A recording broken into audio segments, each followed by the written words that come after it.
안녕하세요. 윤쌤입니다. 자, 오늘은 지역사회 정신건강의 방어기제에 대해서 요약 정리할게요. 교과서 221페이지에 해당되는 내용이고요. 자, 이 파트 시험에 굉장히 잘 나오기 때문에 정리 잘 해두셔야 됩니다. 자, 첫 번째 내용은 방어기제가 무엇인지 그 정의에 대해서 여러분이 알고 계셔야 돼요.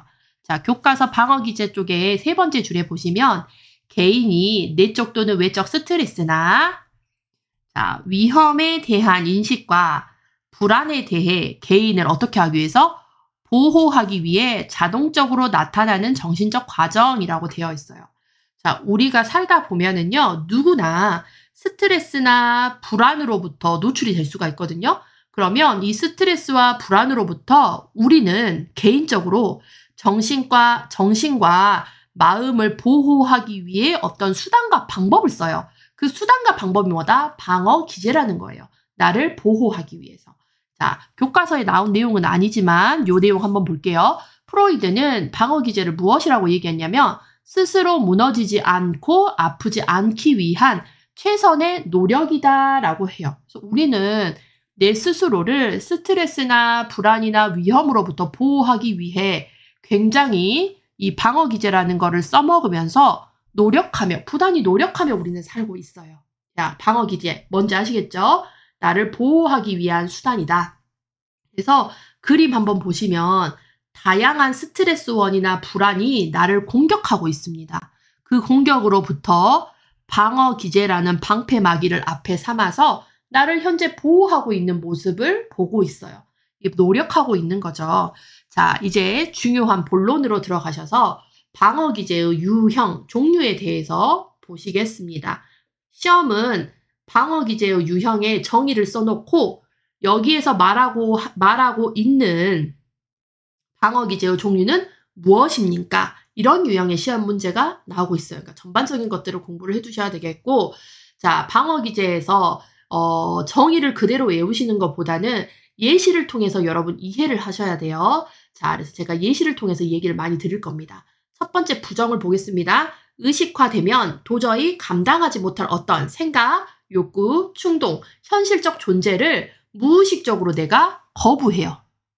거부함으로써 현실을 차단하는 것을 우리는 방어기제다라고 이야기를 하는데 예시로 한번 볼게요.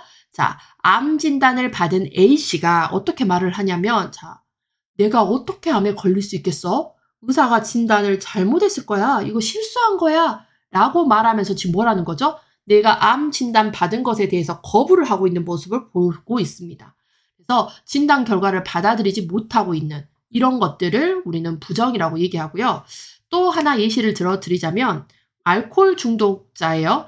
근데 이 알코올 중독자가 술을 마시면서 뭐라고 하냐면 나는 알코올 중독자 아니야. 나는 애주가야. 이렇게 얘기하는 거예요. 그거 뭐예요? 자기가 알코올 중독이라는 걸 부정하고 있는 거예요. 부정하면서 나는 애주가라고 얘기하죠. 옆에 사람들이 뭐라 하죠? 코웃음 치죠. 웃기고 있네. 이렇게 얘기를 한다는 거죠. 그리고 우리가 또 이 부정을 어디서 배우시냐면 임종의 단계 있거든요. 여러분. 임종의 단계에서 첫 단계에 자, 내가 죽을 거라고 해요. 임종을 앞뒀다고 얘기하면 임종을 받아들이지 못해요. 헉, 내가 죽는다고? 나 아직 이렇게 건강한데? 나 아직 이렇게 멀쩡한데? 내가 죽어? 라고 하면서 그때 부정을 합니다. 첫 단계. 첫 단계에서 보이는 게 부정입니다. 그래서 부정은 내가 나의 현재 상황을 부정하는 거, 거부하는 거, 거부함으로써 현실을 차단하는 걸 부정이라고 이야기해요. 아시겠죠? 자, 그 다음에 두 번째 보시면 투사입니다. 투사는 쉽게 말하면 여러분 남 탓이라고 기억을 하시면 되겠고, 자, 이거는 굉장히 성숙되지 못한 방어 기제다라고도 이야기해요. 왜냐? 이 남 탓은 특히 우리 어린 아이들이 많이 하거든요. 성숙된 어른일수록 남 탓을 하지 않아요. 근데 성숙이 되지 못한 우리 아이들은 남 탓을 굉장히 많이 합니다. 특히 엄마 탓을 그렇게 많이 해요. 내가 학교 늦은 거는 엄마 때문이잖아. 엄마가 나 깨우지 않아서 늦었잖아. 라고 이렇게 하면서 남 탓을 해요. 오늘도 우리 아들이 그러고 가더라고요. 어찌나 뚜껑이 열리던지 참았습니다. 그래도. 자, 그래서 아무튼 투사는 남 탓이에요. 자, 자신의 결점이나 받아들일 수 없는 행동에 대한 책임을 누구에게? 남에게 남에게 되돌리는 것을 얘기해요. 자, 예시 볼게요. 엄마 손을 놓고 뛰어가던 5세 남자아이가 돌부리에 걸려서 넘어져서 무릎을 다쳤어요. 자, 엉엉 우는 아이를 이렇게 세우면서 엄마가 괜찮아? 라고 이렇게 얘기하니까 아이는 다짜고짜 엄마한테 화를 내면서 엄마 때문이야. 엄마가 내 손을 놓고 가지 않았으면 내가 넘어지지 않았잖아. 라고 하면서 엄마한테 화를 내요. 얼마나 어이없어요. 여기 그림에서도 보이시죠? 이렇게 네 잘못이라고 라고 하면서 누군가에게 이렇게 남 탓을 하는 사람을 보면 우리 되게 어이없어요. 그래서 말문이 턱 막히죠. 아이들을 키우면서 저는 굉장히 이 아이들이 저한테 투사를 하는 모습을 보면서 말문이 턱턱 막힐 때가 많아요. 특히 이제 저희 아들이 초등학생, 이제 점점 사춘기로 가고 있는 이 상황에서 투사를 굉장히 저한테 많이 하거든요. 말문이 막힐 때가 굉장히 많습니다. 하지만 어떻겠어요? 참아야죠. 저희 엄마가 그랬거든요. 너 같은 딸, 아들 낳아서 한번 키워봐라. 그걸 요즘 느끼고 있습니다. 그래서 과거의 저를 요즘 또 반성을 하고 있어요. 자, 그 다음에 3번. 억압과 억제를 한번 보겠습니다. 이게 좀 비슷해요. 그래서 여러분이 헷갈릴 수 있어요. 시험에서는 뭐 자주 언급하는 부분은 아니지만 그래도 구분은 좀 하고 계셔야 시험에 나왔을 때 당황하지 않겠죠? 자, 억압, 억제. 억압이 훨씬 더 강력합니다. 압자가 무슨 압자냐면 누를 압자예요. 눌러버려요. 억압하다. 그래서 억압과 억제 중에 누가 더 강력하냐라고 했을 때 억압이 훨씬 더 강력합니다. 얘가 더 훨씬 더 강력해요. 자, 그래서 눌러버립니다. 자, 어떻게? 무엇을 눌러버리냐? 본인에 대한 생각을 눌러버리는데, 자, 불안에 대한 1차적인 방어 기제로서 극도로 위협적이고 고통스러운 생각이나 경험을 무의식으로 밀어넣어서 의식적으로 인식하지 못하는 것이라고 되어 있어요. 그러니까 얘는 뭐냐? 무의식으로 밀어넣어버리거든요. 그래서 얘는 기억을 하지 못해요. 어떤 고통스러운 상황이라든지 생각이라든지 위협적인 것들을 기억을 하지 못하는 거. 무의식 속으로 내가 집어넣어버려요. 무의식적으로. 자, 그래서 예시를 보시면 B씨는 어릴 적 가정폭력을 당했고 그로 인해 부모님에 대한 적대감이 생겼지만 그 감정을 억압함으로써 나도 모르게 무의식적으로 그런 모든 것들을 다 밀어 넣어버렸어요. 그래서 어릴 적 사건과 두려움을 알아차리지 못해요. 기억이 없어요. 성인이 돼서 그 어렸을 때 기억이 없어요. 그런데 이런 기억이 없을 뿐이지 그 안 좋은 감정들은 남아있는 상태거든요. 이 억압을 썼을 때. 그래서 성인이 된 후 부모를 만날 때면 알 수 없는 불편한 감정이 느껴지지만 내가 왜 이러지? 라고 하는 감정을 느끼는지 알 수 없습니다. 내가 왜 이러한 감정을 느끼는지 알 수 없는 걸 억압이라고 이야기합니다. 감정은 느끼는데 내가 왜 이 사람한테 이런 감정, 불편한 감정들을 느끼는지를 알 수가 없는 그런 상황을 억압이라는 방어 기제를 썼을 때 나타나요. 그래서 무의식으로 밀어넣어서 의식적으로 인지하지 못하는 것, 기억하지 못하는 상황이에요. 자, 그 다음에 억제는 무엇이냐? 마음에 고통을 주는 기억을 의식적으로 잊으려고 내가 노력해요. 노력하는 것을 얘기를 하면서 얘는 기억하려고 하면 기억할 수 있습니다. 그래서 얘는 건강한 방어 기제라고 얘기를 하고 예시를 한번 볼게요. 밤길을 가다가 무서운 생각이 들 때, 너무 화가 나서 누군가를 해치고 싶고 때리고 싶을 때 우리는 어떻게 해요? 고개를 절레절레 흔들면서 그 생각을 하지 않으려고 내 스스로 노력합니다. 이거는 내가 노력을 해요. 억제라는 거는 내 스스로 노력해서 잊으려고 해요. 그래서 굳이 기억을 하지 않으려고 내가 노력하는 과정이에요. 의식하고. 근데 생각하면 생각이 나는 건데 그건 내가 다치지 않기 위해서 굉장히 노력하고 있는 상태죠. 그래서 억압과 억제 중에 누가 더 강력하다? 억압이 훨씬 더 강력해서 얘는 아예 기억이 나지 않은 상태고 억제는 내가 노력해서 잊으려고 노력을 하기 때문에 기억을 할 수 있다라는 거예요. 이게 차이입니다. 아시겠죠? 억압은 아예 생각이 나지 않는 거. 억제는 내가 노력해서 기억하지 않으려고 하는데 마음만 먹으면 기억할 수 있는 것들이라고 보시면 되겠습니다. 아시겠죠? 자, 그 다음에 5번을 보겠습니다. 승화. 자, 승화는 생산적, 긍정적인 방어 기제예요. 긍정의 방어 기제로서 본능적 욕구나 참기 어려운 충동적 에너지를 사회적으로 용납되는 형태로 전용하는 것. 사회적으로 용납되는. 그래서 합법적인 방식으로 표출하는 것이라고 되어 있어요. 자, 그래서 우리는 이걸 보통 예술적 승화라고 얘기를 하는데 뭐 미술이라든지 음악이라든지 이런 것들로 나의 감정이라든지 이런 것들을 풀어내는 거예요. 그래서 예시를 한번 볼게요. 남편의 외도로 이혼하게 된 여성이 그녀의 슬픔을, 그녀의 분노를 한 편의 소설로 옮겨 적었어요. 그러니까 이렇게 예술적으로 글을 써서 풀어냈어요. 나의 슬픔, 분노를 글로써 풀어냈어요. 이거는 사회적으로 용납되는 형태죠. 합법적인 방식으로 나의 마음을 표출한 거예요. 나의 분노를 표출을 했어요. 그래서 대중에게 큰 인기를 얻었습니다. 이거를 예술적인 승화라고 이야기를 하는 거죠. 그런데 만약에 외도로 이혼하게 된 여성이 그녀의 슬픔과 분노를 남편을 살해함으로써 이렇게 해버렸어요. 그럼 이거는 뭐예요? 사회적으로 용납이 되지 않는다라는 거예요. 근데 내가 이거를 그림으로써, 내가 음악으로 만들었어요. 이 슬픔과 분노를 음악으로 만들었어요. 예를 들면 총 맞은 것처럼. 이제 다시 사랑하네. 막 이러면서 노래로 막 풀어냈어요. 그러면 사회적으로 용납이 된다라는 거예요. 아시겠죠? 근데 이게 합법적인 방식이 아닌 사회적으로 용납이 되지 않는 방식, 살해한다든지 때린다든지 나쁜 짓을 한다든지 이런 것들은 사회적으로 용납이 되지 않는다. 그런데 사회적으로 용납되는 뭐 미술로 풀어낸다, 음악으로 풀어낸다, 글쓰기를 해서 풀어낸다 이런 것들은 승화라고 이야기를 합니다. 그래서 이것도 긍정적인 방어 기제라고 이야기를 하고 있어요. 자, 그 다음에 6번 볼게요. 퇴행도 시험에 정말 잘 나오죠. 자, 심한 좌절을 경험할 때 현재의 위치나 성숙의 수준을 과거 수준으로 후퇴하는 거. 과거 수준으로 후퇴하는 거. 그래서 예시로 제일 많이 나오는 게, 자, 여기 그림에 보시면 첫째 아이가 있고 둘째 아이가 있는데 이 첫째 아이가 지금 바지에다가 오줌을 쌌어요. 그러면서 엄마가 뭐라 하냐? 아니, 얘가 왜 갑자기 이래? 이러는 거죠. 자, 이게 둘째가 생김으로써 첫째가 퇴행을 하는 과정입니다. 그래서 보시면 예시에 5세 아이에게 동생이 생겨서 사람들의 관심이 모두 동생에게 쏠렸어요. 그러자 아이는 잘 가리던 대소변을 가리지 못해 이불에 지도를 그렸고 그림처럼 바지에 실수를 한다든지, 자, 5세 아이가 3세 아이처럼 말하기 시작했습니다. 자, 전처럼 사랑받지 못하자 스트레스 받은 아이가 더 어린 시기의 발달 단계로 일시적으로 퇴행하는 것을 우리는 뭐라 한다? 퇴행이라고 이야기를 합니다. 아시겠죠? 자, 그 다음 7번 볼게요. 반동현성. 반자, 반대. 반대되는 동자가 행동.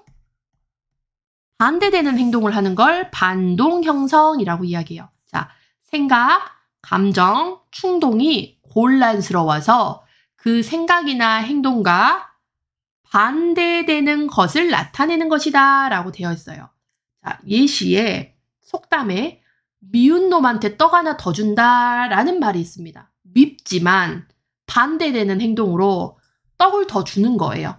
이거 먹고 떨어져 라는 그런 의미라고 보시면 될 것 같은데, 자, 그리고 또 하나의 예시로 들어드리자면, 자, 특히 초등학교 남자아이들이 좋아하는 여자아이에게 괴롭힘을 해요. 좋아하는데 괴롭혀요. 예전에 저희는 막 남자애들이 여자애 이렇게 치마 걷으면서 아이스 깨끼 막 이렇게 하기도 하고, 여자애들 고무줄 놀이 하고 있으면 그 고무줄 끊고 도망가고, 좋아하는 여자애한테 좋다고 표현 못하고 오히려 이렇게 괴롭힘, 반대 행동을 통해서 이렇게 내 마음을 하는 그런 것들이 있었어요. 요즘은 또 어떻게 하는지 모르겠지만 이런 것들이 다 반동 형성이다라고 이야기를 하는 거죠. 오히려 더 좋아하는 사람한테 툴툴대고 틱틱대고 이런 것들을 반동 형성이라고 이야기합니다. 이해하셨죠? 자, 8번 합리화. 인식하지 못한 동기에서 나온 행동을 그럴듯하게 이치에 맞는 이유를 내세우는 것을 우리는 합리화라고 이야기하면서, 우리 제일 많이 쓰는 합리화, 맛있게 먹으면 0칼로리라는 얘기 굉장히 많이 하거든요. 근데 어떻게 맛있게 먹으면 0칼로리예요? 맛있게 먹으면 뭐예요, 여러분? 고칼로리죠. 맛있게 먹으면 고칼로리에다가 맛있게 먹으면 살이 쪄요. 근데 우리는 그럴듯하게 0칼로리라고 이야기하면서 먹는 것에 대한 합리화를 하고 있어요. 누구나 다 그렇죠. 그러면서 맛있게 먹고 맛있게 살이 쪄요. 그쵸? 자, 그 다음에 또 하나의 예시를 들어드리자면, 신규 직원이 선배에게 혼이 났어요. 너는 왜 일 처리를 이렇게 하냐? 너는 왜 이런 실수를 하냐? 라고 하면서 막 혼이 났어요. 그런데 이제 혼나고 나오는 길에 뭐라고 신규 직원이 얘기하냐면 신규인데 이 정도면 충분히 잘했는데 왜 그러는 거야? 이 정도면 잘했어! 라고 하면서 딱 나오는 거예요. 혼잣말 하면서. 그게 뭐예요? 이 정도면 충분히 잘했어. 이 정도면 됐지. 나 신규 직원인데. 이렇게 얘기하는 거는 스스로 다치지 않기 위해서 합리화하는 과정이다. 라고 보시면 되겠습니다. 자, 그 다음에 9번을 볼게요. 보상 볼게요. 보상. 자, 자신의 성격, 지능, 외모 등과 같은 이미지의 결함, 부족한 부분. 결함을 메우기 위해서 무의식적으로 내가 노력을 합니다. 결함을 메우기 위해 노력하는 과정을 보상이라고 얘기하는데, 자, 예로 키가 작은 사람이 더 열심히 노력해요. 이 키 작은 것에 대한 결함을 메우기 위해서 더 열심히 노력하고 그 다음에 지기 싫어해요. 그래서 그런 말도 있죠. 작은 고추가 맵다. 지기 싫어하며 그 다음에 목소리도 커요. 목소리도 크다거나 이런 것들이 자기의 어떤 결함을 메우기 위해 다른 것으로 내가 굉장히 노력하고 있는 부분이고, 자, 또 하나의 예시. 부모의 학력이 낮고 가난한 집에서 자라난 사람이 문화와 예술에 심취하고 깊은 지식을 갖는 것도 보상의 일종으로 해석할 수 있다라고 되어 있습니다. 이게 보상이에요. 자, 그 다음에 요즘에 또 시험에 잘 나오는 거 헬입니다. 자, 드라마에 어떤 주제로 굉장히 많이 사용하고 있는 게 헬인데요. 자, 마음을 편치 않게 하는 성격의 일부가 그 사람의 지배를 벗어나 하나의 독립된 성격인 것처럼 행동하는 걸 헬이라고 이야기해요. 그래서 우리가 뭐 이중인격이다, 다중인격이다, 이인증이다 라고 이야기하고, 드라마 주제로 쓰이면서 예전에 나왔던 드라마 킬미 힐미, 그 다음에 최근에 나왔던 드라마 나의 해리에게, 이런 것들을 보시면 이 해리에 대해서 굉장히 조금 더 여러분이 이해를 하실 수 있을 겁니다. 재밌었어요, 드라마 자체가. 그래서 다른 독립된 성격이 하나 나와서 그 사람인 것처럼 행동하는 걸 헬이라고 이야기한다. 요즘 시험에서 자주 언급이 되고 있는 게 요 헬이에요. 자, 그 다음 보시면 11번 대치와 전치를 좀 여러분 구분하셔야 돼요. 대치와 전치. 그래서 221페이지에 8번과 9번의 대치 전치가 나와 있고, 제가 요거를 이제 좀 뒤쪽으로 보낸 이유는 얘도 시험에서 많이 나오지는 않은데 비교를 해서 여러분이 구분을 하셔야 돼요. 아까 우리가 비교 대상이 하나 더 있었죠. 위에서 보시면 비교해야 되는 게 이렇게 억압과 억제 구분하셔야 되겠고, 비슷해요. 억압, 억제.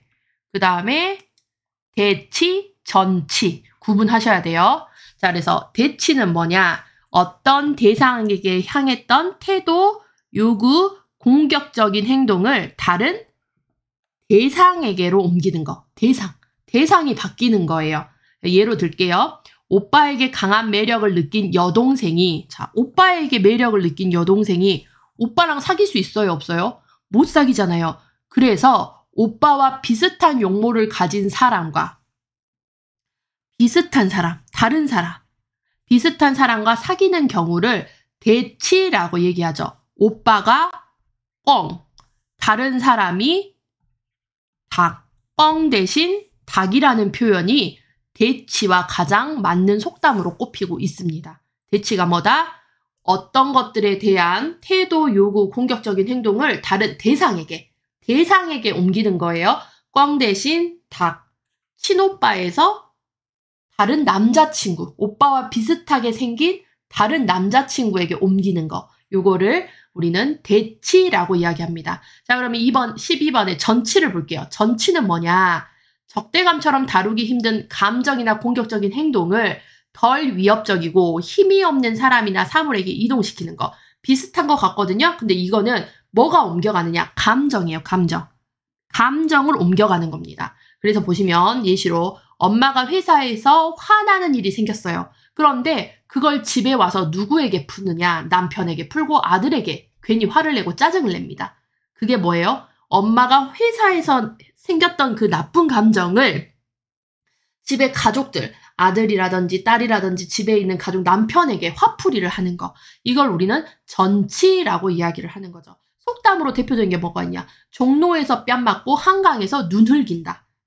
그 감정을 다른 상대, 더 만만한 상대에게 풀이하는 걸 전치라고 얘기를 하죠. 그래서 시어머니한테 막 욕을 먹었어요. 근데 시어머니 앞에서는 화를 못 내고 그 화를 누구한테? 시어머니 아들인 남편에게 막 화를 내는 거죠. 왜냐? 더 만만한 상태가 아들이기 때문에 그 아들에게, 어머님의 아들, 남편에게 화를 내는 거, 이거를 전치라고 또 이야기를 합니다. 그래서 대치는 대상이 바뀌는 거, 전치는 감정의 이동을 이야기를 한다라고 보시면 돼요. 이 차이예요. 그래서 대치는 뭐다? 대상, 꽝 대신 닭, A에서 B로. 그다음에 전치는 감정이 바뀌어요. 더 만만한 사람에게 감정, 화풀이를 한다라고 보시면 되겠습니다. 자, 그 다음에 13번 보시면 동일화라고 되어 있어요. 동일화는 우리 222페이지에 보면 나와 있어요. 자, 그래서 뒤쪽으로 갈수록 지금 제가 뒤쪽으로 정리하는 것들은 시험에서 많이 나오지 않았던 거예요. 그래서 지금 여기서부터 대치, 전치, 동일화, 상징하는 거의 시험에서 지금 언급이 없는 내용인데 뭐 앞으로도 나올 수 있기 때문에 제가 언급을 합니다. 자, 동일화. 부모나 윗사람 등 중요한 인물의 태도와 행동을 자기 것으로 만들면서 닮아가는 것이라고 되어 있어요. 특히 예시로 보시면 부모는 아이의 거울이다 라고 되어 있어요. 그래서 부모가 하는 행동, 말투 이런 것들을 우리 아이들이 그대로 닮아가는 걸 볼 수가 있거든요. 제가 언제 한번 아이 앞에서 커피 타먹고 이렇게 커피를 너무 좀 싱겁게 타졌어요. 커피가. 그래서 이제 커피를 마시고 딱 내려놓으면서 아유 더럽게 맛없네 이 말을 한 적이 있거든요. 근데 그거에 아이 머릿속에 굉장히 남아있었나 봐요. 언제 아이가 이렇게 물을 딱 먹고 탁 내려놓으면서 뭐라 했냐면 아유 더럽네 이러는 거예요. 더럽게 맛없네는 기억은 못하지만 이 더럽다라는 그 단어가 머릿속에 꽂혀 있었나 봐요. 그래서 그게 뭔 표현인지도 모르겠지만 물을 이렇게 딱 마시면서 내려놓으면서 에이 더럽네 이렇게 얘기를 하는 그 모습을 보면서 아 진짜 행동 말 조심해야 되겠다라는 생각을 했거든요. 부모는 아이의 거울, 동일화. 특히 딸은 엄마의 모습, 딸은 엄마를 더 동일화하고 아들들은 아빠를 동일화해요. 같은 성별끼리. 그래서 그런 말 있죠? 부전자전이다. 부전자전. 아들의 성격이나 생활습관 따위가 아버지로부터 대물림 된 것처럼 같거나 비슷한 거. 그래서 동일하는 어떤 인물의 태도와 행동을 닮아가는 것. 특히 부모나 윗사람들, 중요한 인물의 태도와 행동을 닮아가는 걸 얘기하죠. 그렇기 때문에 우리의 부모의 역할이 굉장히 중요하죠. 아이들 앞에서 행동, 말 굉장히 조심해야 되는 거. 왜냐 아이들은 부모를 동일화하기 때문에. 자, 그다음에 14번 상징화. 어떤 사람이나 사물에 부여된 감정적 가치를 어떤 상징적 표현으로 전치하는 것. 상징화하는 거를 그야말로 상징화라고 이야기를 하거든요. 예로 들면 남자아이의 성기를 우리 고추라고 부르죠. 그래서 남자, 여자 성별을 이야기를 할 때 남자면 고추네요 라고 이야기하면 남자구나 라고 우리 인식을 하죠. 그래서 이렇게 고추는 남자의 상징적인 표현으로 되어 있어요. 그래서 고추라고 부르거나 자 여기 그림에 보시는 것처럼 고추를 가위로 자르는 그림이죠. 자 이건 뭔 말이에요? 소변 금지란 얘기예요. 너 여기서 벽에다 담벼락에다 소변 싸면은 고추 잘라버릴 거야 라는 그런 의미인 거잖아요. 그래서 가위 그림을 그려서 무단으로 소변 금지를 표시하는 것도 뭐다? 상징화다라고 이야기하고 있습니다. 자 그래서 제가 교과서에 나온 모든 방어 기제는 설명하진 않았어요. 뭐 222페이지에 뭐 회피라든지 저항이라든지 환상이라든지 이런 것들이 있는데 여러분이 따로 한번 읽어보시길 바라겠고요. 저는 좀 이제 앞으로 시험에 나올 수 있는 부분이라든지 그리고 여태까지 국가고시에 나왔던 내용을 위주로 여러분들에게 설명을 드렸습니다. 자 여기까지 해서 지역사회 정신건강 방어 기제 요약 정리 종료하도록 할게요. 수고하셨습니다.